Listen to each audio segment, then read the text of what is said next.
ribuan buruh berunjuk rasa di Kabupaten Bekasi, Jawa Barat. Aksi demo ini buntut dari PHK massal yang dinilai sepihak terhadap ratusan pekerja.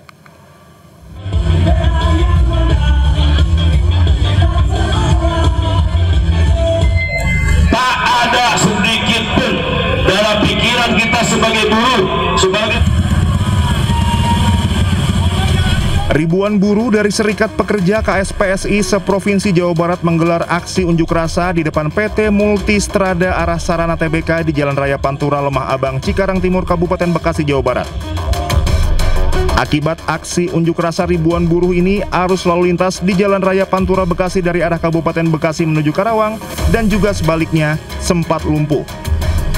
Petugas kepolisian melakukan rekayasa lalu lintas dengan mengalihkan arus lalu lintas menuju Jalan Raya Citarik, Cikarang Timur. Aksi unjuk rasa ribuan buruh ini merupakan bentuk penolakan keras terhadap PHK massal yang dianggap sepihak terhadap 280 pekerja oleh manajemen perusahaan. Sementara itu, KSPSI memberikan tenggang waktu 1 pekan ke depan kepada pihak perusahaan agar memulihkan kembali status pekerja yang terkena PHK massal. Untuk segera memulihkan dan segera mempekerjakan kembali dan diberikan waktu hanya 7 hari. Kalau 7 hari tidak ditaati, pimpinan DPR RI akan segera memanggil pemilik perusahaan, bukan manajemen, tapi owner dari PT Multistrada itu sendiri. Sebelumnya, 280 karyawan PT Multistrada Arah Sarana Tbk di PHK. Menurut para karyawan, seluruhnya di PHK tanpa ada penjelasan permasalahan pada masing-masing karyawan atau permasalahan efisiensi perusahaan. Dari Kabupaten Bekasi, Jawa Barat, Didit Junendi, iNews melaporkan. Pemirsa, sidang lanjutan kasus kematian prajurit TNI Angkatan Darat Prada Luki Namo kembali digelar di Pengadilan Militer Kupang. Ibu Prada Luki, Sepriana Paulina Mirpe, kembali tak kuasa menahan tangis.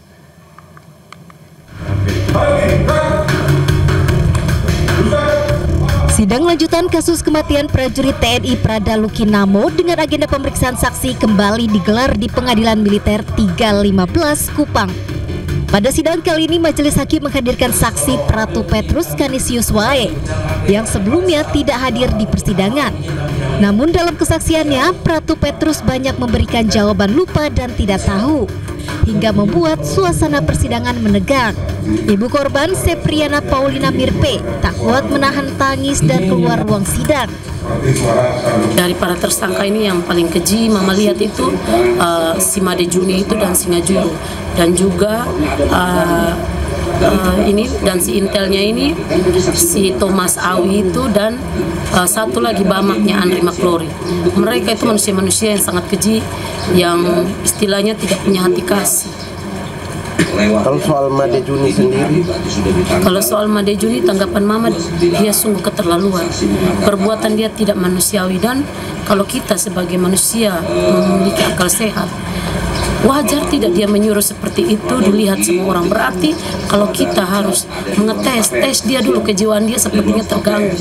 Kalau mau dilihat, dia yang kejiwaannya sangat terganggu. Sekitar jam berapa itu? Mungkin hukuman yang pantas untuk Mama, ibu kandung dari Luki, Mama berharap semuanya dipecat. Ibu Prada Luki mengaku kecewa karena menilai saksi belum berterus terang. Atas perbuatan para terdakwa, ibu korban meminta agar seluruh pelaku dipecat dari TNI dan dihukum seberat-beratnya. Dari Kupang, Nusa Tenggara Timur, Eman Suni, iNews melaporkan. Pemirsa, Mahkamah Kehormatan Dewan DPR kembali menggelar sidang dalam kasus dugaan pelanggaran etik 5 anggota DPR nonaktif. Kelimanya yakni Adis Kadir, Uya Kuya, Eko Patrio, Nafa Urbah, dan Syahroni. Sidang pendahuluan hari ini mengundang para saksi hingga ahli. MKD meminta keterangan mereka terkait dengan dugaan pelanggaran etik 5 anggota DPR saat sidang bersama DPD 15 Agustus 2025 dan pernyataan terkait tunjangan DPR. Dalam sidang etik ini, sejumlah video bukti dugaan pelanggaran kelima anggota DPR nonaktif juga diputar. Kelompok orang tak dikenal di rumah Ahmad Syahroni. Dia amuk sama masa. Ini salah satunya soal pemulangan. Teradu satu Saudara Dr. Insinyur Adis Kadir SH MHum atas pernyataan terkait tunjangan anggota DPR RI yang keliru dan menimbulkan reaksi luas dalam masyarakat. 2. Teradu Saudari Nafa Indria Urba atas pernyataannya yang telah memberikan kesan hedon dan tamak dengan menyampaikan bahwa kenaikan gaji dan tunjangan itu sebuah kepantasan dan wajar bagi anggota DPR RI. 3. Teradu Saudara Surya Utama SIP atas gestur yang merendahkan lembaga DPR RI dengan cara berjoget dalam sidang tahunan MPR RI 2025 dan sidang bersama DPR RI dan DPD RI tanggal 15 Agustus 2025. 4. Teradu Saudara Eko Hendro Purnomo atas gestur yang merendahkan lembaga DPR RI dengan cara berjoget dalam sidang tahunan MPR RI 2025 dan sidang bersama DPR RI dan DPD RI tanggal 15 Agustus 2025. 5. Teradu Saudara Dr. Haji Ahmad Saroni SE MIKOM atas teradu ucapannya atau pernyataan langsung di hadapan publik dengan menggunakan diksi yang tidak pantas. Di tengah sidang Mahkamah Kehormatan Dewan terhadap 5 anggota DPR RI nonaktif, video salah satu mantan anggota Dewan Ahmad Sahroni viral di media sosial. Dalam video, Sahroni cerita tentang penjarahan rumahnya.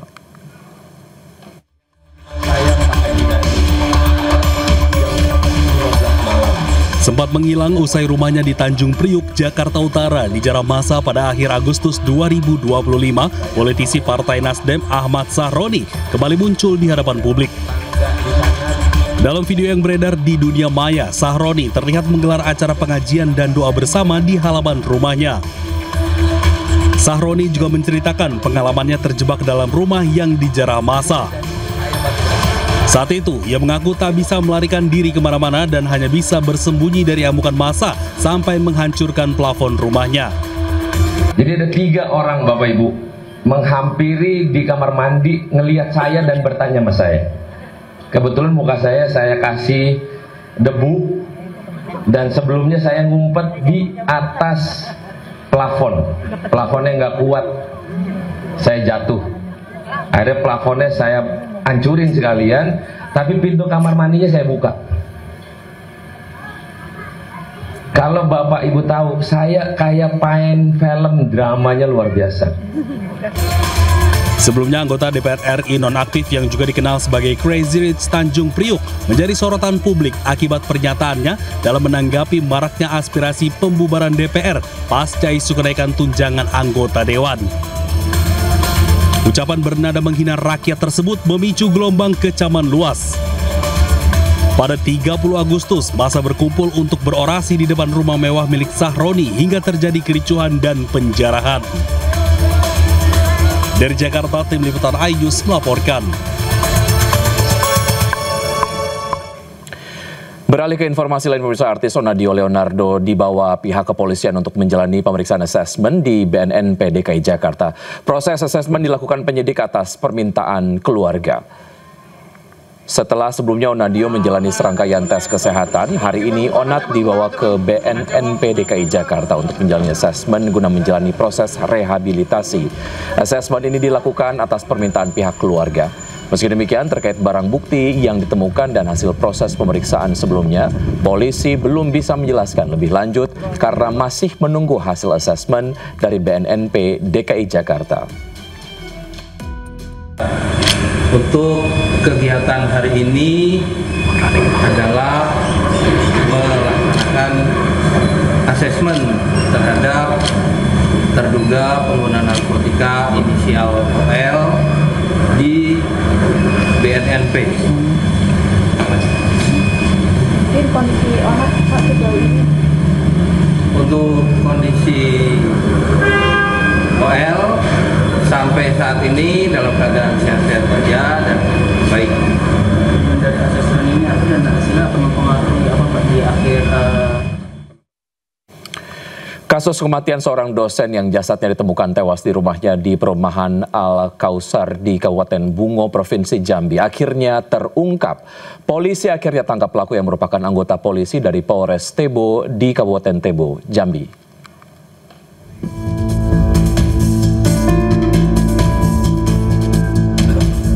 Polres Bungo berhasil mengungkap kasus kematian seorang wanita yang berprofesi sebagai dosen di salah satu kampus di Kabupaten Bungo, Jambi.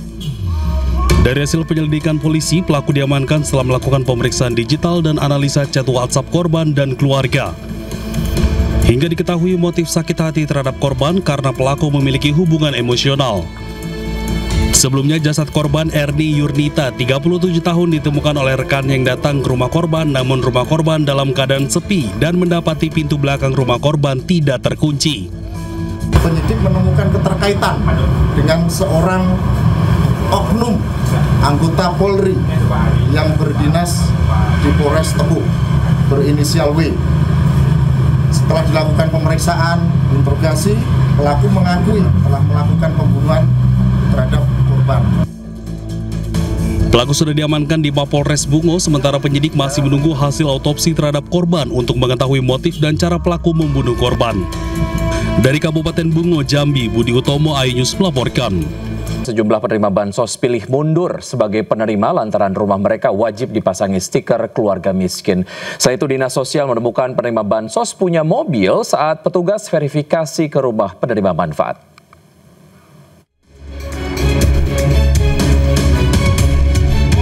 Dinas Sosial Kabupaten Kepahyang, Bengkulu memverifikasi warga penerima bansos dengan mendatangi rumah. Saat verifikasi, petugas temukan penerima bansos memiliki mobil. Saat akan ditempel stiker keluarga miskin, penerima ini memutuskan mundur. Nah, inilah yang kami minta ke Bu. Mohon maaf, terima kasih kan. Kami hargai Bu, selamat Bu. Mudah-mudahan sukses terus kan. Nah. Terkait banyaknya data yang tidak sesuai, pemerintah pun terus melakukan verifikasi. Menurut Menteri Sosial, verifikasi faktual ini dilakukan supaya bansos tepat sasaran. Memperoleh data hasil pemutakhiran yang setiap 3 bulan sekali itu. Selama ini penyaluran itu lewat 2 jalur, satu melalui Bank Himbara dan satunya lagi lewat PT Pos Indonesia. Khusus yang reguler, yang lewat PT Pos Indonesia itu sekitar 700.000 KPM lebih. Sisanya yang 18 juta tadi itu lewat Himbara. Menteri Sosial Saifullah Yusuf mengungkapkan sekitar 2 juta keluarga penerima manfaat dinyatakan tak lagi menerima bantuan sosial, baik program reguler maupun bantuan tunai tambahan pada triwulan 4 2025. Hasil ini diperoleh dari verifikasi dan uji lapangan yang dilakukan pemerintah daerah.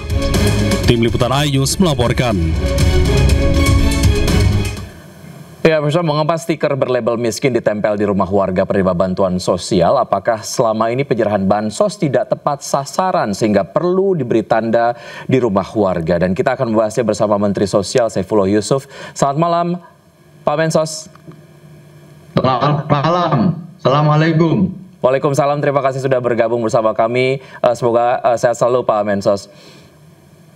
Baik, bicara mengenai apa yang kemudian terjadi di masyarakat, warga penerima bansos ramai-ramai mundur Pak Mensos, menolak karena rumahnya ditempeli stiker miskin. Mungkin mereka kemudian merasa malu. Bagaimana Anda melihat ini? Ya, ini adalah inisiatif daerah ya dalam rangka uji petik lapangan, dalam rangka untuk ground check ya, untuk melihat apakah data yang dimiliki ini sesuai kenyataan di lapangan. Hari-hari ini memang kita bersama pemerintah daerah itu sedang melakukan pemutakhiran data dengan mendatangi rumah-rumah yang mungkin selama ini sudah menerima bansos atau juga rumah-rumah yang dalam data belum menerima bansos. Kita coba untuk pastikan apakah bansos-bansos selama ini itu sudah tepat sasaran. Dalam rangka untuk menuju bansos tepat sasaran itu, Presiden menerbitkan Inpres nomor 4 tahun 2025 tentang data tunggal sosial dan ekonomi nasional atau disingkat DTSEN. Data inilah yang kemudian menjadi acuan bagi semua kementerian, lembaga, dan pemerintah daerah. Jika dulu banyak kementerian memiliki data sendiri, pemerintah daerah juga memiliki data sendiri, maka dengan adanya Inpres ini, sebagai langkah strategisnya adalah semua data itu dikumpulkan jadi satu oleh BPS. Jadi sekarang yang punya tanggung jawab untuk mengelola data adalah BPS. Yang lain turut membantu pemutakhiran. Nah, dalam rangka menyalurkan bansos maupun program-program pemerintah yang lain, pedomannya adalah DTSEN ini. Karena data ini dinamis, ya, setiap hari ada yang meninggal, setiap hari ada yang lahir, setiap hari ada yang menikah, setiap hari ada yang pindah tempat, maka pemutakhiran secara terus-menerus itu menjadi sangat penting sekali. Kita tidak boleh terlambat menginformasikan jika ada yang meninggal, jika ada yang menikah, jika ada yang pindah tempat, agar bansos kita diterima oleh mereka yang berhak. Baik, artinya nah, ini di akhir tahun ini saya perlu informasikan, di akhir tahun ini Presiden Prabowo memberikan kebijakan untuk menambah bansos. Tidak saja jumlahnya yang ditambah, tapi penerima manfaatnya juga ditambah. Yang selama ini mungkin yang terima itu sekitar 18 juta KPM, sekarang ditingkatkan menjadi 35 juta KPM lebih, atau setara dengan 140 juta jiwa. Kalau diasumsikan satu keluarga itu anggotanya 4 orang. Nah, dalam rangka untuk menindaklanjuti kebijakan Presiden ini, kita memerlukan satu data yang akurat, data terakhir, data yang memang benar-benar sesuai dengan kriteria yang telah ditetapkan. Untuk itulah kami, ya, secara bersama-sama dengan Dinsos daerah, dengan desa, dengan juga pendamping-pendamping kami melakukan yang namanya pemutakhiran, mendatangi rumah per rumah. Kemudian ada daerah yang mengambil inisiatif untuk menempel stiker sebagai tanda bahwa mereka menerima bansos. Itu adalah inisiatif daerah. Seperti tadi yang ada dalam tayangan itu adalah di Kabupaten Kepahyang, Kabupaten Bengkulu. Mereka punya yang namanya inisiatif untuk menempelin supaya masyarakat ada kesadaran lah. Sesungguhnya ini ada banyak keluarga yang memang merasa berhak tapi belum memperoleh bansos. Itu kira-kira yang sekarang kita lagi ramai bicarakan ini. Artinya penempelan stiker ini adalah sebagai sebuah mekanisme untuk menyisir begitu keluarga mana saja yang berhak, keluarga mana saja yang tidak. Ada yang kemudian secara inisiatif, secara volunteer begitu mengundurkan diri karena merasa tidak berhak. Apakah ini sebetulnya menjadi efek yang memang sudah terprediksi sebelumnya atau seperti apa Pak Mensos? Ya, kita terus terang melihat ya belakangan ini dengan adanya pemutakhiran terus-menerus, ini kan kita lakukan sejak bulan Maret ya sampai sekarang terus-menerus kita lakukan pemutakhiran. Nah, ini alhamdulillah ada fenomena baru. Sejumlah keluarga penerima manfaat itu mengundurkan diri secara sukarela karena merasa ada orang lain, ada keluarga lain yang lebih berhak. Itu kita terima dari sejumlah aplikasi yang kita siapkan maupun lewat pendamping-pendamping kami. Jadi mereka ingin ikut program pemberdayaan. Jadi tidak lagi menerima bansos, mereka ingin di program pemberdayaan yang sebenarnya ini anggarannya juga tidak kalah besar dengan bansos. Artinya anggaran yang diterima oleh keluarga penerima manfaat itu. Katakanlah kalau dia ikut program pemberdayaan, nanti di sana ada bantuan pelatihan peningkatan keterampilan, ada bantuan modal usaha, ada bantuan-bantuan lain untuk membuat bisnis yang visible, menciptakan pasar dan lain sebagainya kalau ini mau usaha. Jadi sebenarnya ketika kita berusaha untuk menuju bansos tepat sasaran ini, selanjutnya akan kita tindak lanjuti dengan program pemberdayaan. Dengan begitu nanti secara terukur makin tahun banyak keluarga-keluarga yang makin mandiri dan tidak bergantung pada bansos. Baik. terkait dengan pengunduran yang kemudian dilakukan secara volunteer lah oleh masyarakat yang merasa tidak berhak untuk menerima bansos. Artinya ini akan secara otomatis diupdate datanya untuk kemudian menajamkan lagi target dari penyaluran bansos sendiri, Pak Mensos. Ya, alokasinya tetap. Jadi kalau sekarang 35 juta keluarga penerima manfaat, alokasinya tetap, tetapi nanti akan dialihkan kepada keluarga yang lebih berhak, keluarga yang memenuhi kriteria. Katakanlah begini ya, saya beri contoh. Sekarang ini ada 18 juta lebih keluarga penerima manfaat yang baru, karena ada penambahan sesuai arahan Presiden itu ya. Maka kepada 18 yang baru menerima ini kita lakukan upaya untuk uji petik lapangan. Kita datengin satu-satu, uji petik cepat ya. Dari 14 juta, ya kita target semuanya 18 juta, kita lakukan ground check. Sekarang udah lebih dari 14 juta yang sudah didatangi oleh petugas, oleh pendamping, keluarga yang sudah diidentifikasi, dilakukan dialog gitu. 11 juta diantaranya sudah dinyatakan memenuhi syarat untuk memperoleh bansos. Tapi sisanya 3 juta lebih, dan ini mungkin akan bertambah sampai 4 juta lebih, itu dinyatakan tidak memenuhi syarat. Nah, setelah kita dapat data terbaru ini, kita kirimkan lagi ke BPS untuk dilakukan validasi, dilakukan verifikasi, dilakukan pengukuran, sehingga nanti akan kelihatan siapa keluarga yang ada di desil 1, desil 2, desil 3, dan desil 4. Karena data tunggal kita sekarang ini didesain itu telah dilengkapi dengan perankingan. Baik. Itu ada data seluruh masyarakat Indonesia, kemudian dibagi dalam desil-desil. Desil 1 itu adalah 10% dari penduduk Indonesia. Setelah yang ini menjadi target sasaran kita itu adalah keluarga yang di desil 1, 2, 3, dan 4. Baik, Pak Mensos, setelah ini apakah kemudian ada jaminan bahwa targetnya akan sesuai sasaran setelah kemudian dilakukan pemutakhiran data tadi? Selama kita konsisten, ya, pemerintah bersama masyarakat melakukan pemutakhiran bersama-sama, itu tentu data kita dipastikan makin akurat. Ada 2 jalur, Mas. Ada 2 jalur, ini sekaligus saya menginformasikan, penting untuk kami informasikan ke masyarakat. Ada 2 jalur untuk melakukan pemutakhiran. Pertama, bisa lewat RT, RW, lurah, nanti sampai Dinsos bersama BPS tempat dengan pendamping-pendamping kami. Yang kedua bisa langsung lewat aplikasi cek bansos. Di sini masyarakat bisa langsung usul, bisa langsung menyanggah juga. Kalau misalnya saya mengusulkan untuk mendapatkan bansos, boleh. Dengan melengkapi data-data, foto rumah misalnya, aset-asetnya difoto semua, ya, keadaan penghasilannya segala macam, nanti akan divalidasi oleh teman-teman dan oleh BPS, ya. Atau ada yang menyanggah, wah tetangga saya mestinya nggak dapat. Kenapa mereka dapat padahal mereka asetnya punya mobil, punya rumah, punya ini. Nah itu difoto, nanti akan kita verifikasi.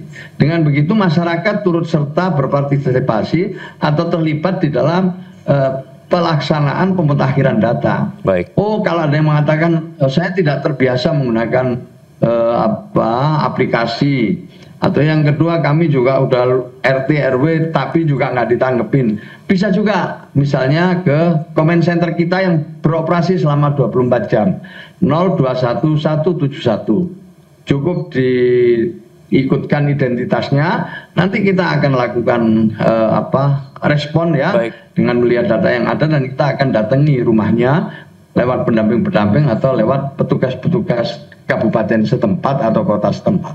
Baik, masyarakat bisa secara proaktif jadi kita ingin ikut mengawasi ya Pak ya? Jadi Pak, ya pada dasarnya baik, pemerintah membuka diri. Pada dasarnya Kementerian Sosial atas arahan Presiden untuk membuka diri. Jadi tidak boleh nutup-nutupi. Kita membuka diri dan kita menyadari bahwa data kita ini perlu dimutakhirkan.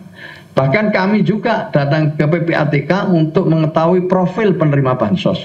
Karena selama ini ada penerima manfaat itu yang sudah 5 tahun, ada yang sudah 10 tahun, bahkan ada yang 15 tahun. Maka itulah seluruh NIK dari keluarga yang pernah menerima manfaat dari Kementerian Sosial kita kirim ke PPATK, ada 30 juta kita kirim. Hasilnya memang ternyata cukup mengejutkan, ada 600.000 lebih keluarga penerima manfaat yang memanfaatkan bansos untuk kepentingan judi online. Ya, kita harapkan penyaluran bansos setelah ini akan lebih tepat sasaran, Pak Mensos. Terima kasih sudah bergabung sama kami. Sehat selalu untuk Anda, Pak Mensos. Assalamualaikum warahmatullahi wabarakatuh. Menteri Koordinator Bidang Infrastruktur dan Pembangunan Kewilayahan Agus Harimurti Yudhoyono hari ini menghadap Presiden Prabowo Subianto membahas utang kereta cepat Wush. AHY menyebut pemerintah memastikan akan hadir untuk menyelesaikan utang kereta cepat Jakarta-Bandung Wush. Solusi terbaik tengah digodok termasuk di dalamnya restrukturisasi keuangan kereta cepat Wush. Sebelum menghadap Prabowo di Istana, AHY juga menggelar rapat koordinasi bersama Danantara, Menko Perekonomian serta Menteri Keuangan. Kita ingin mendapatkan sejumlah guidance dari... Kita pastikan, tadi Pak Presiden menyampaikan bahwa terkait dengan kereta cepat Jakarta-Bandung, tentu negara pemerintah akan hadir dan kita melibatkan semua pihak. Tadi siang bertempat di Kementerian Koordinator Bidang Infrastruktur dan Pembangunan Kewilayahan, kami menggelar rapat koordinasi. Tadi saya mengundang Menteri Investasi yang juga adalah CEO Danantara, Bapak Rosan Roslani dan jajarannya, kemudian Menteri Perhubungan Bapak Dudi Purwagandi dan jajarannya, termasuk para pejabat di Kementerian Koordinator Perekonomian dan juga Kementerian Keuangan. Kami sepakat untuk menghadirkan solusi yang terbaik, yang paling visible, yang paling baik untuk semua. Semua ingin mengambil peran, mengambil bagian dari tanggung jawab untuk melakukan restrukturisasi keuangan kereta cepat Jakarta-Bandung. Selain AHY, Presiden juga memanggil mantan Direktur Utama PT KAI Ignatius Jonan. Jonan mengaku berdiskusi dengan Presiden Prabowo Subianto di Istana. Namun Jonan mengaku tidak membahas polemik utang kereta cepat Wush. Jonan juga menolak untuk berkomentar lebih jauh terkait dengan polemik utang Wush karena sudah pensiun dan tidak berada di pemerintah. Saya kira kalau, saya nggak tahu ya, kalau soal Wush sih beliau nggak tanya ke saya pandangannya apa segala, enggak. Ya nggak ada sama sekali dibahas. Saya pikir sih mestinya beliau kan pasti punya kebijakan sendiri ya mengenai ini kan, ya kan Wushnya sendiri kalau secara operasional bagus. Kalau yang lain-lain ya mungkin tanya beliau sendiri deh. Gitu tadi ya misalnya soal pengelolaannya bagaimana, hutangnya bagaimana, mungkin boleh tanya sendiri sih karena tadi nggak dibahas. Sementara itu, Direktur Utama PT Kereta Api Indonesia Bobi Rashidin mengatakan PT Kereta Cepat Indonesia China atau KCIC mendukung penuh langkah KPK yang tengah mengusut kasus dugaan korupsi. Bobi pastikan KCIC patuh dan taat kepada hukum. Terus terang tadi tidak banyak membahas mengenai itu, ya lebih banyak membahas mengenai layanan kereta komuter, terutama yang ada di Jabodetabek. Ya, tapi beliau sedikit menyinggung bahwa ini akan segera dibicarakan yang untuk kereta cepat itu. Yang jelas PT Kereta Cepat Indonesia Cina sangat patuh dan taat kepada hukum dan kami sangat mendukung permintaan-permintaan data atau kesaksian dari KPK. Sebelumnya, Menko Perekonomian Erlangga Hartarto mengungkap rencana restrukturisasi pembayaran utang kereta cepat Wush. Skema pembayaran utang Wush akan dibahas dengan Presiden Prabowo Subianto.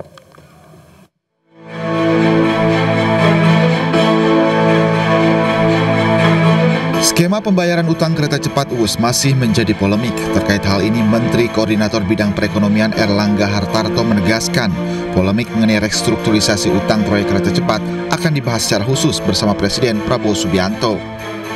Namun demikian, Erlangga tidak menjelaskan secara spesifik waktu pembahasannya. Soal polemik utang Wush, Pak, sempat dibahas nggak Pak, polemik utang Wush? Itu nanti dibahas khusus. Maksudnya nanti akan ada ratas khusus ada pembahasan Presiden. Khusus untuk itu. Dengan Presiden, Pak? Ya, masih. Diketahui total investasi proyek kereta cepat Jakarta-Bandung menelan investasi hingga 121 triliun rupiah. Sebanyak 75% diantaranya dibiayai melalui pinjaman dari China Development Bank dengan bunga 2% per tahun. Dari Jakarta, Bagus Prasetya Adi, Yudi Permana, iNews melaporkan. Presiden Prabowo Subianto memanggil sejumlah menteri dan pejabat terkait dengan kereta cepat Wush di Istana Kepresidenan Jakarta. Informasi selengkapnya kita sudah tersambung dengan rekan Rian Rizky di Istana Negara. Selamat malam Rian, apa saja poin yang dibahas terkait dengan Wush dalam pertemuan di Istana tadi?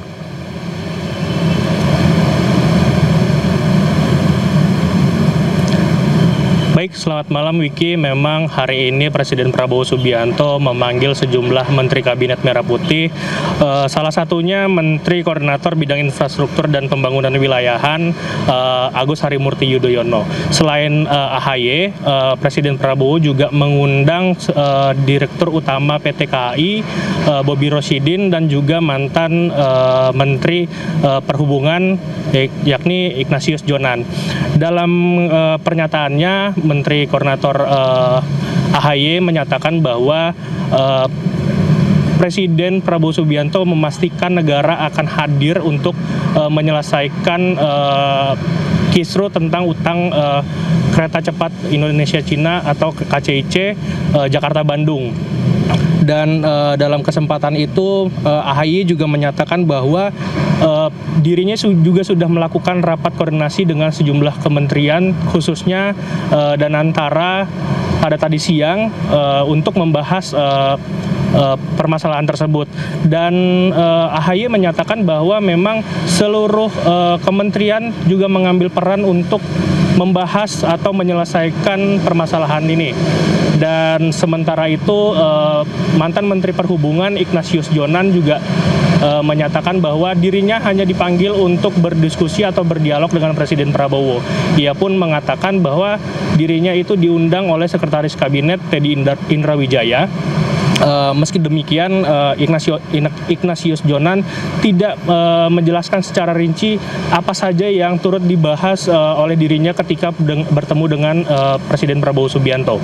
Sementara itu, Direktur Utama PT KAI Bobi Rosyidin juga menyatakan bahwa PT KCIC juga menegaskan bahwa dirinya akan taat kepada hukum dan akan membantu KPK dalam menyelidiki dugaan markup di kereta Wush itu.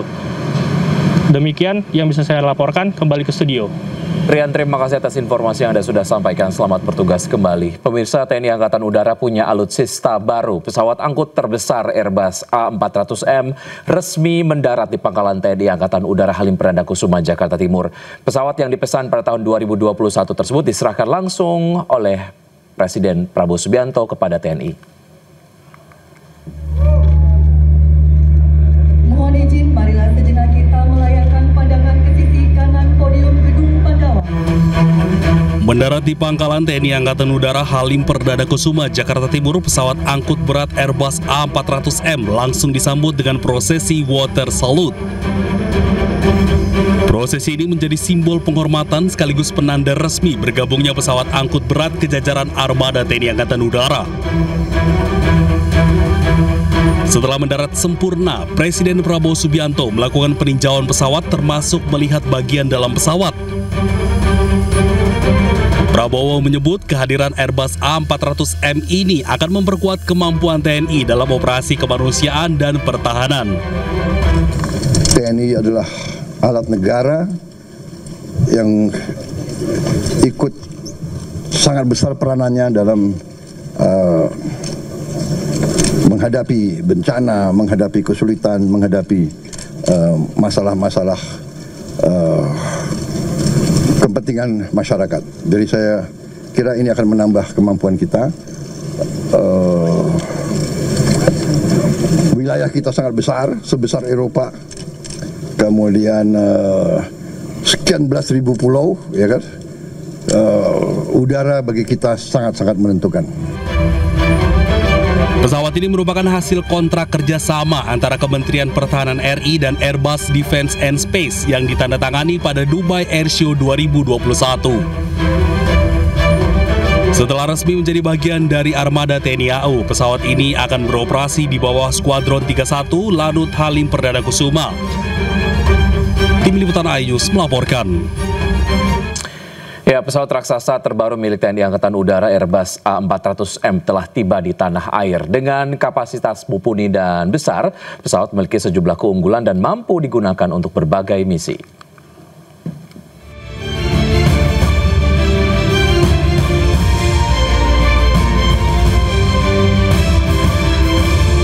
Pesawat terbaru milik TNI Angkatan Udara Airbus A400M tiba di tanah air Senin pagi. Pesawat jumbo ini memiliki sejumlah keunggulan. Berjenis pesawat angkut udara Airbus A400M memiliki kemampuan unik dengan kemampuan strategis yang siap dikirim ke titik-titik sulit, bahkan landasan udara yang pendek dan belum diaspal.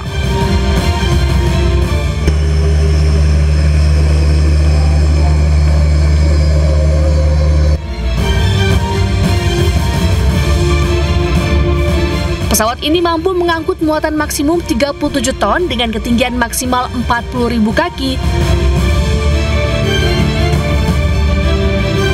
dan kecepatan 0,72 Mach. Ruang kargonya yang luas dengan penampang 4x4 meter dan volume hingga 340 meter kubik, Airbus A400M adalah airlift terbesar pertama yang mampu mengangkut beban berat berukuran besar, berupa peralatan bantuan militer seperti kendaraan lapis baja berat, helikopter, atau peralatan teknik sipil khusus, serta bantuan kemanusiaan dan menerbangkan dengan kecepatan jelajah tinggi jarak jauh.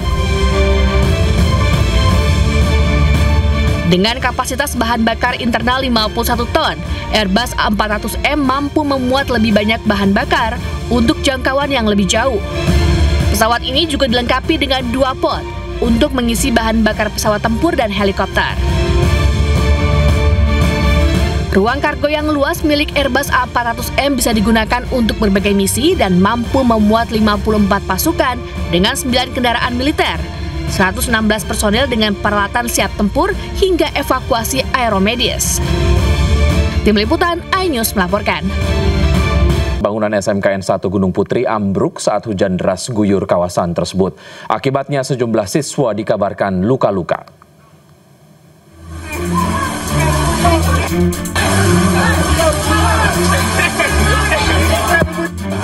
Hujan deras yang melanda kawasan Gunung Putri, Kabupaten Bogor, Jawa Barat menyebabkan bangunan kelas di SMKN 1 ambruk.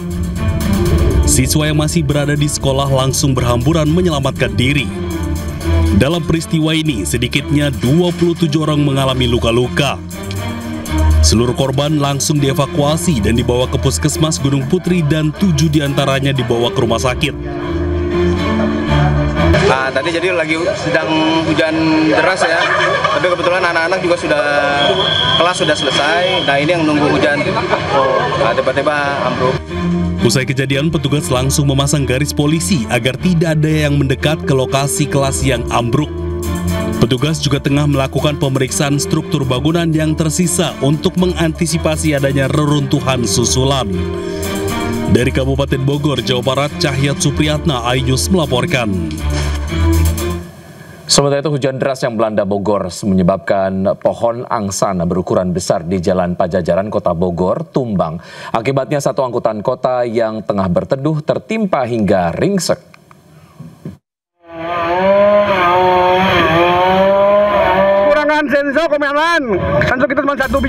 Sejumlah petugas gabungan dari BPBD dan Damkar Kota Bogor langsung memotong bagian pohon angsana yang tumbang dan menimpa angkot di Jalan Raya Pajajaran, Kota Bogor, Jawa Barat, Senin sore. Besarnya ukuran ranting pohon yang tumbang membuat angkutan umum jurusan Sukasari Warung Jambu ini ringsek di sejumlah bagian mobil. Peristiwa ini terjadi usai Kota Bogor dilanda hujan angin yang cukup kencang. Tadi hujannya deras, anginnya kencang. Kami istirahat sebentar, minggir sebentar, nggak ada 3 menit langsung tumbang pohon. Gitu Pak. Kondisi angkot ada penumpang nggak? Nggak ada, kosong. Ya. Sementara dari data BPBD terdapat 3 titik pohon tumbang di Kota Bogor. terdapat pohon tumbang yang menutup ruas jalan sebagian di Jalan Pajajaran, tepatnya, dan menimpa satu unit angkutan perkotaan. Namun adanya, alhamdulillah, kedua orang yang berada di angkot tersebut sempat melarikan diri atau menyelamatkan dirinya, dan alhamdulillah tidak ada korban jiwa. Hanya memang angkotnya ini yang perlu kita evakuasi nanti, menyebabkan sendatan arus lalu lintas. Namun seperti dilihat teman-teman dari Damkar, BPBD, kewilayahan, pertamanan, dan seluruh unsur yang ada di sini berjibaku supaya kembali lalu lintas ini bisa normal. Selain titik ini, mungkin karena anginnya juga muternya di sekitar sini, ada satu titik di atas di dekat Dunkin Donat, Simpang Dunkin di atas, dekat Simpang Garuda, itu pun sama menutup ruas jalan. Namun sudah dilakukan penanganan kedaruratan oleh teman-teman. Begitu. Sementara ini terekap di kami baru 2 kejadian ini, ditambah tadi Pak Camat menginformasikan di daerah Villa Duta. Akibat kejadian ini, arus lalu lintas di lokasi kejadian mengalami kemacetan. Dari Bogor, Jawa Barat, Andi Firmansyah, iNews melaporkan. Tebing setinggi 40 meter longsor dan menutup badan jalan di Kabupaten Bandung Barat. Akibatnya lalu lintas dari 2 arah lumpuh lebih dari 6 jam. Mas, dia sok lanjut hati-hatinya.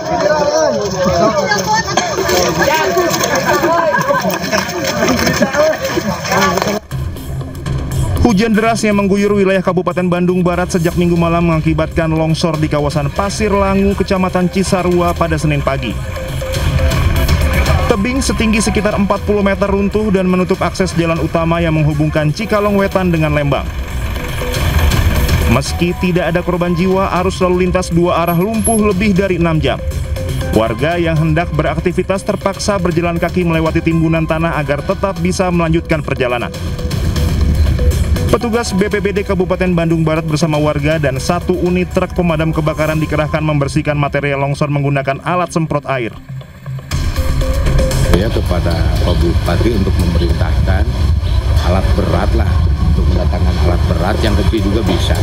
Soalnya ini kan yang ke-1 menutup bahu jalannya semua, jalan tertutup, dan yang keduanya saluran airnya kan tertutup juga sama gitu. Jadi terjadi, apalagi kalau terjadi nanti atau sekarang hujan lagi, ini pasti semua airnya itu ke jalan.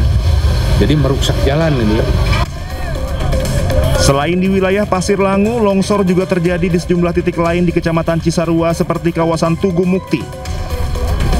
Kondisi cuaca yang masih tidak menentu membuat petugas terus bersiaga mengantisipasi kemungkinan longsor susulan. Pemerintah daerah mengimbau masyarakat meningkatkan kewaspadaan terutama yang tinggal di wilayah perbukitan atau dekat lereng tebing, mengingat curah hujan tinggi masih berpotensi terjadi dalam beberapa hari ke depan. Dari Kabupaten Bandung Barat, Jawa Barat, Iwono Wahyu, iNews melaporkan. Sementara itu, pemirsa, di Sukabumi 2 rumah rusak berat akibat longsor. Material bangunan menimpa seorang anak hingga terluka berat. Ya, kondisi rumah saya longsor, musibah ya Allah. Ya Allah.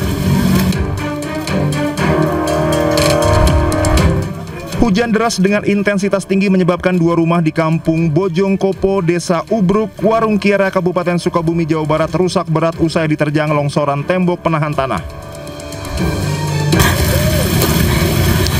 Ya rumah, hampurannya. Dia sisukan orang mual asup. Orang kamu musibahan. Dia pisan. Tuh imah menikah. Orang sisukan mual asup. Nah. Bagian belakang rumah rusak berat setelah tertimpa material longsoran dari tembok penahan tanah sepanjang kurang lebih 20 meter. Bagian atap rumah hingga dinding kamar jebol terdorong material tanah dan batu. Tidak ada korban jiwa dalam peristiwa ini, namun seorang anak berusia 12 tahun terluka akibat tertimpa material longsor. Sempat ada yang di dalam rumah nggak Pak pada saat kejadian? Ada istri sama anak. Mas selamat, alhamdulillah nggak apa-apa. Kemana nih Pak? Mengungsi atau gimana? Di rumah saudara. Rumah saudara. Tapi yang punya ini juga udah ini sih. Sudah datang? Datang. Ada dari kemarin juga ada. Sudah bertanggung jawab lah ya? Tanggung jawab. BPBD Kabupaten Sukabumi mencatat sebanyak 8 kecamatan diterjang bencana tanah longsor dan banjir. Warga pun diimbau untuk selalu waspada terutama pada musim hujan. Dari Sukabumi, Jawa Barat, Budi Setiawan, iNews melaporkan.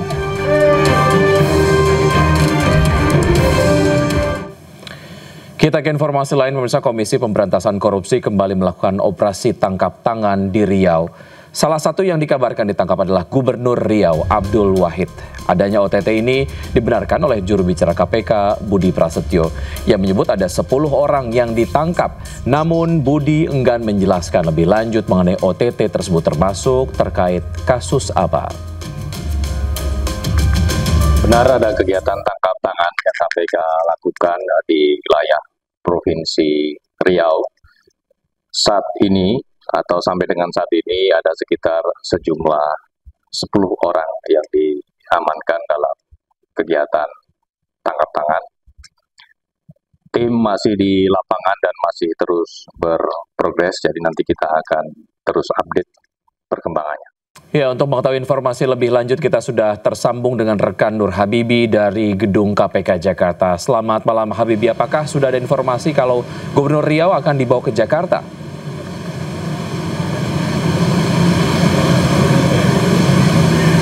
Ya, selamat malam Wiki dan pemirsa. Saat ini saya sedang berada di Gedung Merah Putih KPK, di mana KPK baru saja melakukan operasi tangkap tangan di Provinsi Riau.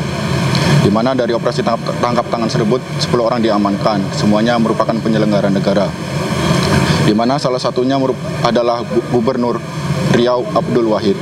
Untuk informasi kedatangan Abdul Wahid ke KPK untuk dilakukan pemeriksaan, belum ada informasi lebih lanjut. Namun berdasarkan informasi yang dihimpun, mereka yang para tertangkap akan dibawa ke Jakarta pada besok siang. Kembali ke studio. Ya, baik Habibi, terima kasih atas informasi yang Anda sudah sampaikan. Selamat bertugas kembali.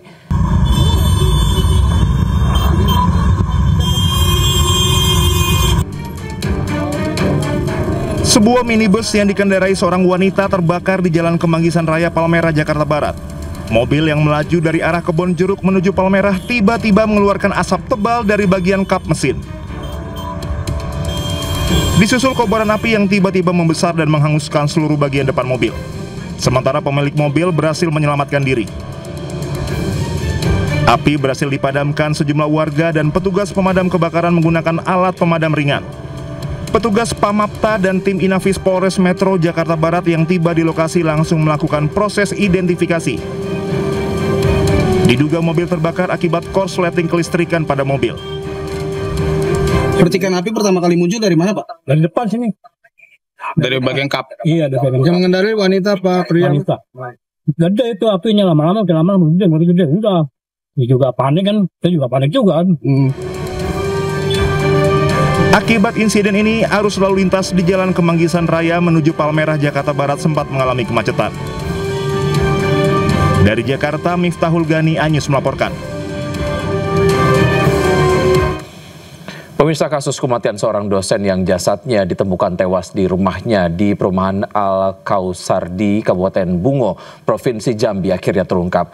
Polisi akhirnya menangkap pelaku yang merupakan anggota polisi dari Polres Tebo di Kabupaten Tebo, Jambi.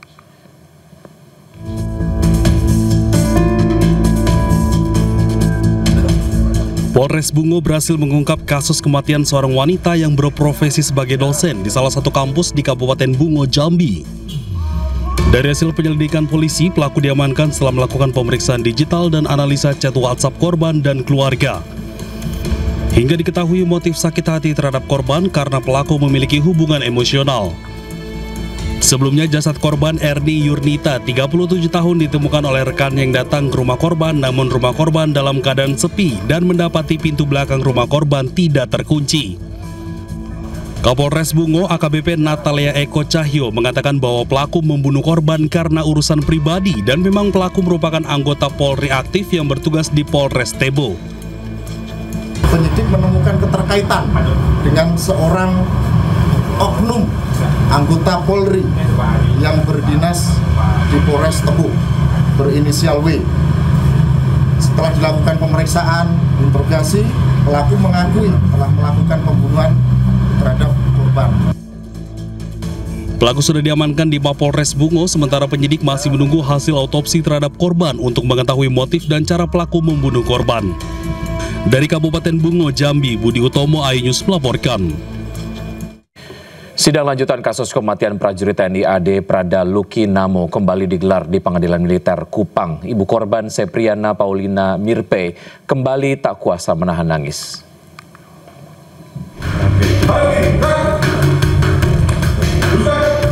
Sidang lanjutan kasus kematian prajurit TNI Prada Luki Namo dengan agenda pemeriksaan saksi kembali digelar di Pengadilan Militer 315 Kupang. Pada sidang kali ini, majelis hakim menghadirkan saksi Pratu Petrus Kanisius Wae yang sebelumnya tidak hadir di persidangan.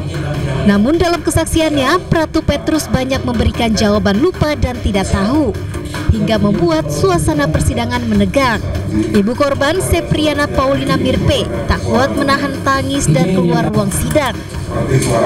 Dari para tersangka ini yang paling keji Mama lihat itu si Made Juni itu dan si Ngajuru, dan juga ini dan si intelnya ini si Thomas Awi itu, dan satu lagi bamaknya Andri Maklori. Mereka itu manusia-manusia yang sangat keji, yang istilahnya tidak punya hati kasih. Kalau soal Made Juni sendiri? Kalau soal Made Juni, tanggapan Mama, dia sungguh keterlaluan.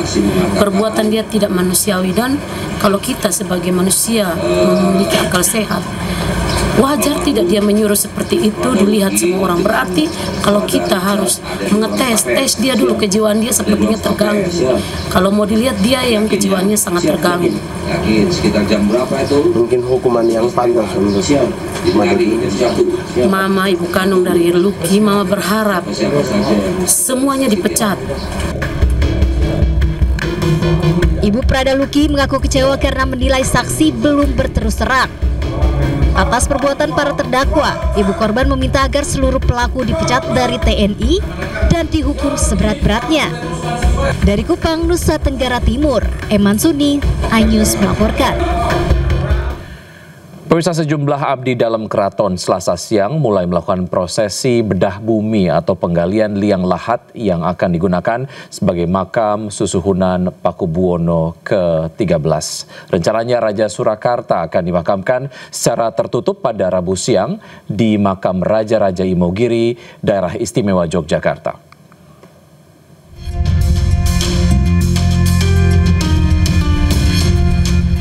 Sejumlah abdi dalam Keraton Surakarta yang bertugas sebagai penjaga makam Raja Surakarta di Kompleks Makam Raja-Raja Imogiri, Yogyakarta mulai melaksanakan prosesi bedah bumi atau penggalian liang lahat. Dipimpin oleh Kanjeng Pangeran Haryo selaku Bupati Makam Raja Surakarta melaksanakan penggalian liang lahat yang lokasinya berada di sebelah barat makam Susuhunan Pakubuwono 12. Sebelum dimulainya penggalian liang lahat, abdi dalam mempersiapkan sesaji berupa pisang raja, buah kelapa, dan bunga setaman. Setelah prosesi doa, proses penggalian liang lahat baru dilakukan oleh abdi dalam yang dilakukan secara tertutup melalui 3 lapis pintu. Nanti disolatkan dulu di masjid bawah, solatkan. Nanti masyarakat yang ingin ikut menyolatkan, monggo langsung ke masjid, bisa nunggu di situ. Begitu selesai sholat jenazah, langsung kita angkat naik, langsung menuju ke peristirahatan terakhir. Menurut rencana, jenazah Susuhunan Pakubuwono ke-13 akan dimakamkan di makam Imogiri, Yogyakarta pada Rabu besok. Jenazah akan disemayamkan di masjid yang berada di area makam Imogiri untuk disolatkan, dan setelah disolatkan akan dibawa naik ke area pemakaman. Dari Bantul, Yogyakarta, Trisna Purwoko, iNews melaporkan.